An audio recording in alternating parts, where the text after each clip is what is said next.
the road where Princess Diana's car crashed and killed her.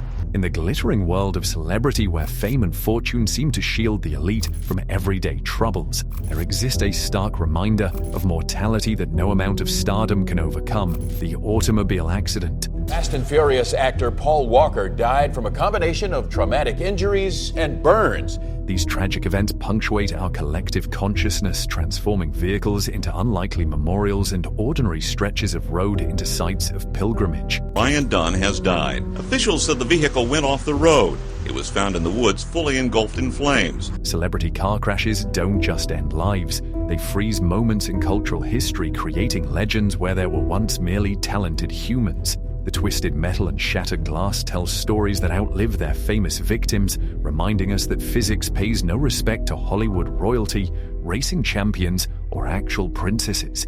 As we journey through these fateful final drives, we confront not just the fragility of fame, but the fragility of life itself. On September 30th, 1955, as dusk settled over California's highways, 24-year-old James Dean slid behind the wheel of his silver Porsche 550 Spider. The vehicle, nicknamed Little Bastard, gleamed in the fading light like a bullet ready to be fired. Dean had only recently purchased the car, upgrading from his Speedster after developing a growing passion for racing. With his mechanic Rolf Wütherich in the passenger seat, Dean headed towards Salinas for a weekend race. Neither man knew they were driving toward destiny. Hours before, actor Alec Guinness had reportedly warned Dean after seeing the Porsche, saying it looked sinister and predicting Dean wouldn't live past the following week. Dean laughed it off with the cavalier attitude that had made him famous both on and off screen. Other premonitions surrounded the young star. Fellow actor Nick Adams had begged Dean not to drive the car that day. Dean's girlfriend, Ursula Andress, refused to ride in it. Even his uncle, Charlie Nolan, had expressed concern about the vehicle's dangerous potential.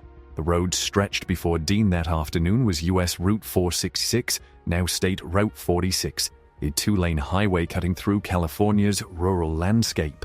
At approximately 5:45 p.m. near Chalem, California, Donald Turnipseed, a 23-year-old student, made a left turn in his Ford Tudor across Dean's lane. Perhaps Turnipseed didn't see the low-slung silver sports car approaching at speed, or perhaps Dean, despite his racing aspirations, couldn't react quickly enough. The two vehicles collided almost head-on.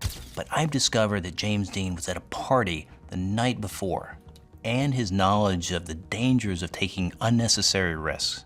The impact was catastrophic, crumpling the lightweight aluminum body of the Porsche like paper. Dean's mechanic was thrown from the vehicle but survived with serious injuries. James Dean, however, suffered a broken neck and numerous internal injuries. By the time he reached Paso Robles War Memorial Hospital, the young actor was pronounced dead on arrival. The cruel irony wasn't lost on the public. Just hours before his death, California Highway Patrol had issued Dean a speeding ticket. Even more poignant was the public service announcement he had filmed just weeks before, in which he advised drivers to take it easy on the highway, stating, "The life you save might be mine." In the aftermath, Little Bastard took on an almost supernatural reputation.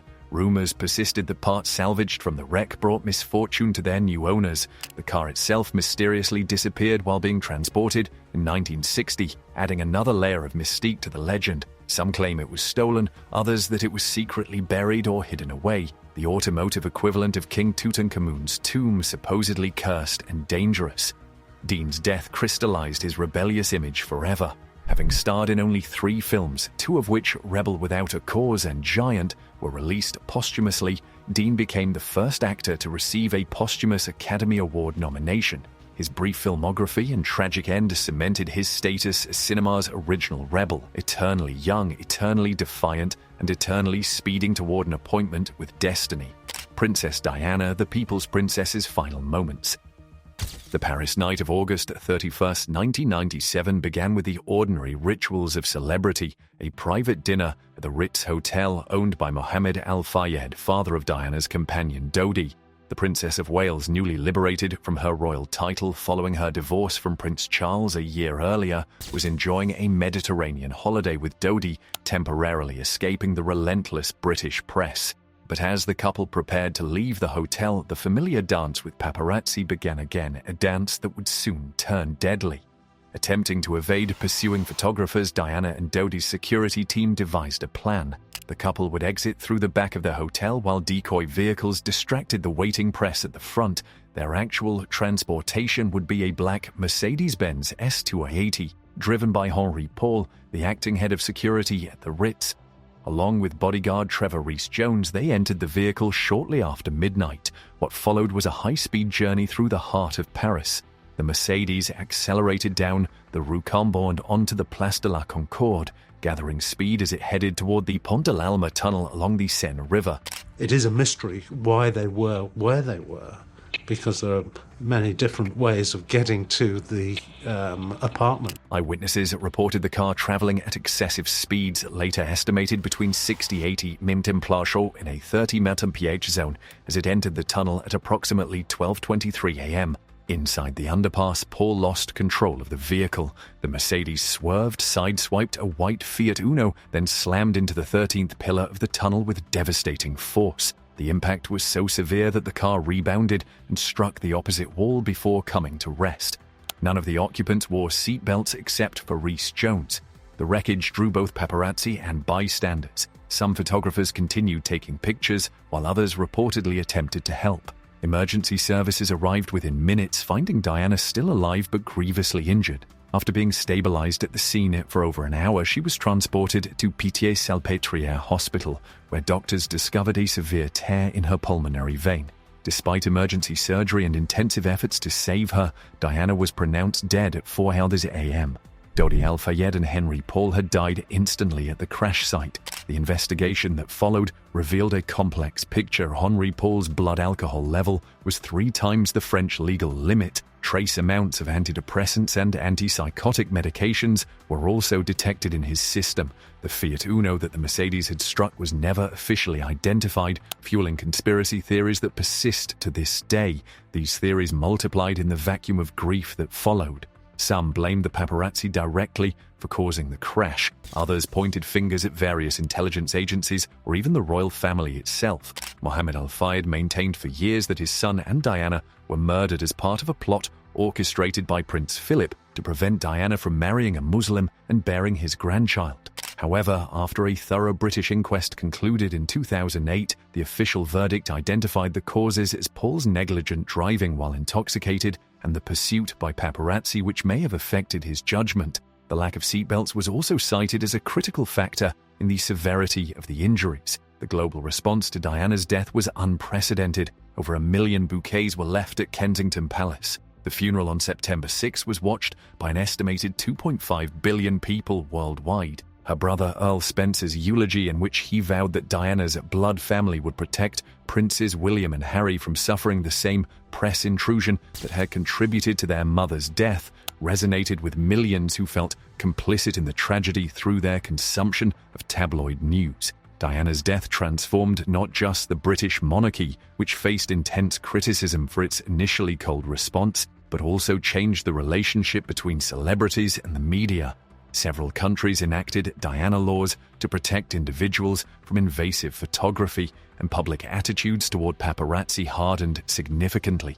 The tunnel where she died became an unofficial shrine, with visitors still leaving flowers and messages at the Flame of Liberty statue above it, which has become a de facto memorial. Paul Walker, Fast and Furious star's ironic end. November 30th, 2013 began as a day of celebration and charity. Paul Walker, the blue-eyed star who had risen to global fame portraying Brian O'Connor in the Fast and Furious franchise, was attending a fundraiser for his disaster relief charity, Reach Out Worldwide. The event, held at Always Evolving, an auto shop in Valencia, California, combined Walker's twin passions, high-performance vehicles and humanitarian work. As the afternoon waned, Walker and his friend Roger Rodas, a former race car driver and financial advisor, decided to take a brief ride in Rodas's 2005 Porsche Carrera GT, a decision that would tragically end both their lives. The Porsche Carrera GT was no ordinary sports car. Described by Top Gear as the scariest car ever made, it was essentially a street-legal race car with a 605 horsepower V10 engine. Only 1,270 were ever manufactured. Automotive experts considered it notoriously difficult to handle, with even experienced drivers like NASCAR champion Walter Röhrl calling it, "The first car in my life that I drive and I feel scared." Without modern electronic stability controls, the vehicle demanded perfect technique and respect. At approximately 3:30 p.m., witnesses observed the red Porsche leaving the charity event. Less than a minute later, in a 45-meter zone on Hercules Street, the Carrera GT struck a concrete lamppost and 2 trees before erupting into flames. The impact was so violent that the car was nearly torn in half. Both Walker, 40, and Rodas, 38, died instantly. Rodas from multiple traumatic injuries, Walker from the combined effects of trauma and fire. The investigation that followed ruled out drug and alcohol involvement, mechanical failure, or road conditions as contributing factors. Instead, the California Highway Patrol determined that the Porsche had been traveling between 80 and 93 mph at the time of impact. The vehicle's 9-year-old tires were also cited as potentially reducing traction on the road. The Porsche had simply been pushed beyond its handling limits, with catastrophic results. The cruel irony was lost on no one. The star of a franchise built around street racing and automotive stunts had died as a passenger in a high-performance car crash. Yet those who knew Walker best emphasized that he was nothing like his daredevil screen persona. Friends described him as a cautious driver on public roads, passionate about marine biology, and devoted to his teenage daughter, Meadow. The reckless driving that day was out of character for both men, particularly Rodas, known as a skilled and prudent driver despite his racing background. When news of Walker's death broke, production on Furious 7 was only partially complete. After a hiatus to reconsider the project, director James Wan and the Universal Pictures team decided to finish the film using a combination of already shot footage, rewritten scenes, and digital effects. Walker's brothers Caleb and Cody served as stand-ins for remaining scenes, with CGI used to superimpose Paul's face. The finished film featured a touching tribute ending that allowed Brian O'Connor to literally drive off into the sunset, while Vin Diesel's character, Dominic Toretto, bid him farewell. He comes to my trailer at the end of the day and says, "Vin, I know you better than anybody. Something's up. What's wrong?" The aftermath of Walker's death rippled through both Hollywood and car culture. The Fast and Furious franchise, which continued without him, incorporated themes of loss and family that resonated more deeply with audiences aware of the real-life tragedy. His charity, Reach Out Worldwide, saw an influx of donations and continues its disaster relief work to this day, managed by his family. Legal consequences followed as well. Meadow Walker filed wrongful death lawsuits against Porsche and the estate of Roger Rodas, claiming design flaws in the Carrera GT contributed to her father's death. While the suit against Rodas was dismissed, Porsche settled with Meadow for an undisclosed amount in 2017. Memorial gatherings at the crash site continued for years, with fans leaving memorabilia, notes, and model cars. The lamppost struck by the Porsche became a makeshift shrine, adorned with hundreds of signatures. Annual fan-organized memorial drives attract thousands of participants worldwide on the anniversary of his death. Grace Kelly, Hollywood royalty to real royalty to tragedy. On September 13, 1982, the winding roads of Monaco's treacherous mountainside became the final scene for a woman who had already lived 2 fairy tales, first as Hollywood royalty, then as actual royalty. Grace Kelly, the Oscar-winning actress who abandoned Tinseltown for a prince's castle, was returning to Monaco from her country home in Rockagel with her daughter, Princess Stephanie. Behind the wheel of her 1971 Rover P6 3500, the 52-year-old Princess Grace navigated the same serpentine road she had memorably driven in Alfred Hitchcock's 1955 classic To Catch a Thief, a coincidence that would later be remarked upon with tragic irony. What exactly happened on that fateful drive remains somewhat mysterious. The official account states that Princess Grace suffered a stroke while driving, causing her to lose control of the vehicle near a notoriously dangerous hairpin turn known as Devil's Curve. The Rover plunged 120 feet down the steep mountainside, rolling multiple times before coming to rest in a garden below. Princess Stephanie, then 17, survived the crash with serious injuries, including a fractured cervical vertebra, but Grace's injuries were catastrophic. Initially, reports suggested Grace might recover. Hospital officials announced she had suffered multiple fractures, including a broken femur and ribs. However, the true extent of her brain injuries remained undisclosed. Behind the scenes, doctors discovered severe internal bleeding in her brain, similar to what today would be classified as a massive stroke. Despite emergency surgery, Princess Grace never regained consciousness.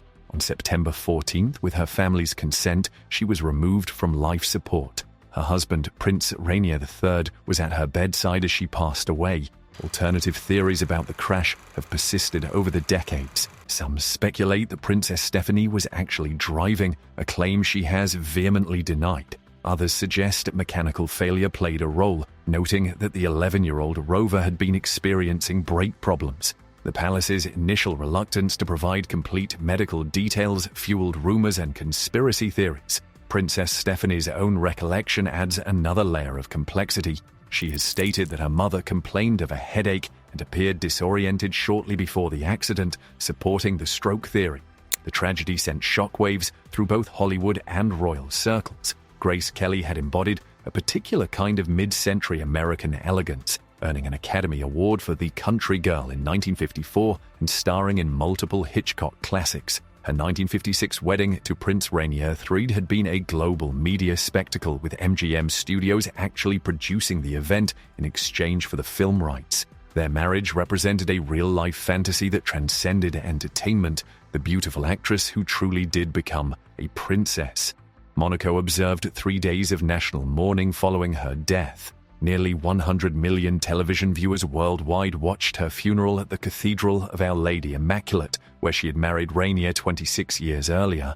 Among the 400 guests were representatives from foreign governments, Hollywood stars, and various royal families. Diana, Princess of Wales, who would suffer her own fatal car crash 15 years later, represented the British royal family. The crash site quickly became a place of pilgrimage for fans and tourists. Prince Rainier, devastated by his wife's death, commissioned a small memorial garden near the scene. He never remarried in the 23 years between Grace's death and his own in 2005, often seen placing flowers at her tomb on significant anniversaries. Perhaps the most lasting cultural impact of Grace's fatal accident was how it shattered the fairy tale she had come to represent. Her transformation from actress to princess had seemed the fulfillment of a universal fantasy. Beauty, talent, and grace rewarded with a crown and castle. Her abrupt death in such violent circumstances served as a stark reminder that royal titles offer no protection against human vulnerability. The rover itself, unlike other celebrity crash vehicles that became macabre artifacts, was quietly destroyed after the police investigation. Monaco officials determined that preserving it would be disrespectful to the princess's memory and painful for her family. The actual car disappeared, but its symbolic power endured, representing how quickly fantasy can turn to tragedy and how even the most charmed lives remain subject to fate's cruel indifference. Ryan Dunn, Jackass star's final stunt. In the early hours of June 20th, 2011, the quiet roads of West Goshen Township, Pennsylvania became the stage for a tragedy that seemed ripped from the very show that had made Ryan Dunn famous. The 34-year-old jackass daredevil, known for performing outlandish, often dangerous stunts for MTV's cameras, lost control of his Porsche 911 GT3 at approximately 2:30 a.m. while traveling at speeds estimated between 130 and 140 mph in a 55 mph zone. The vehicle flew through a guardrail, collided with a tree, and burst into flames, killing both Dunn and his passenger, production assistant Zachary Hartwell, instantly. Hours before the crash, Dunn had been drinking at Barnaby's, a local bar in Westchester. He posted a photo to his Twitter account showing himself and Hartwell drinking with friends. This digital breadcrumb would later become crucial evidence in piecing together the night's events. Toxicology reports eventually revealed Dunn's blood alcohol content was 0.196%, more than twice Pennsylvania's legal limit of 0.08%. The combination of extreme intoxication and excessive speed proved catastrophic on the winding Chester County Road. The wreckage was so severe that police initially had difficulty identifying the vehicle's make and model. The Porsche had disintegrated upon impact, scattering debris over hundreds of feet. When first responders arrived, the car was engulfed in flames so intense that it took hours to extract the victims' remains. The coroner's report indicated that both men died from blunt force trauma and thermal trauma, the impact and resulting fire combining to cause their deaths. For fans of Jackass, there was a disturbing parallelism between Dunn's fatal crash and his on-screen persona. As a core member of the show's stunt crew, Dunn had built his career on pushing physical boundaries and embracing risk. He had survived being launched from catapults, attacked by snakes, and dragged behind horses. One of his most notorious stunts involved inserting a toy car into his rectum and then feigning surprise when X-rays revealed it at a hospital. The irony that a real car, one he had proudly showcased on social media, would ultimately kill him wasn't lost on commentators. The reaction to Dunn's death revealed fault lines in how society views celebrity risk-taking. Film critic Roger Ebert sparked controversy with a tweet stating, "Friends don't let jackasses drink and drive," which many fans considered insensitive given the recency of the crash. Bam Margera, Dunn's closest friend and fellow Jackass star, responded with raw emotion. At 12:30, I just started punching out the windows of the rental van and ripping out the speakers, and I don't even know why. I wasn't mad at anything or anybody, and if it's 12:30 there, that means that it was exactly when he crashed. And piece of shit Roger Ebert has the gall to put in his 2 cents. Ebert later apologized for the timing of his comment while standing by its substance. Dunn's death created ripples throughout the Jackass community. Johnny Knoxville, the franchise's ringleader, wrote, "Today I lost my brother Ryan Dunn. My heart goes out to his family and his beloved Angie. R.I.P. Ryan, I love you, buddy." The tight-knit crew of stuntmen who had built careers around shared risk and mutual protection struggled with how one of their own had died taking an unnecessary risk that endangered others. MTV aired a tribute showing Dunn's most memorable stunts while raising awareness about drunk driving. Legal consequences followed the tragedy. The parents of Zachary Hartwell filed a wrongful death lawsuit against Dunn's estate and Barnaby's Bar, alleging negligence for serving alcohol to someone visibly intoxicated. The suit was eventually settled for an undisclosed amount. Pennsylvania authorities also conducted an investigation into the bar's practices, though no criminal charges were filed against the establishment. The crash site on Route 322 became an impromptu memorial with fans leaving flowers, skateboard decks, and empty bottles of Dunn's favorite whiskey. Local authorities eventually discouraged the practice, citing safety concerns as mourners sometimes stood dangerously close to the high-speed roadway. A more formal memorial was later established at a nearby skate park where Dunn had often practiced. Perhaps the most profound impact was on the Jackass franchise itself. While the crew had always included disclaimers warning viewers not to attempt their stunts, Dunn's death forced a reckoning with the show's underlying philosophy. The line between entertaining risk-taking and self-destruction had always been blurry in Jackass, but the crash clarified it in the most tragic way possible. When Jackass Forever was released a decade later in 2022, the film included a dedication to Dunn, acknowledging the hole his absence left in the ensemble.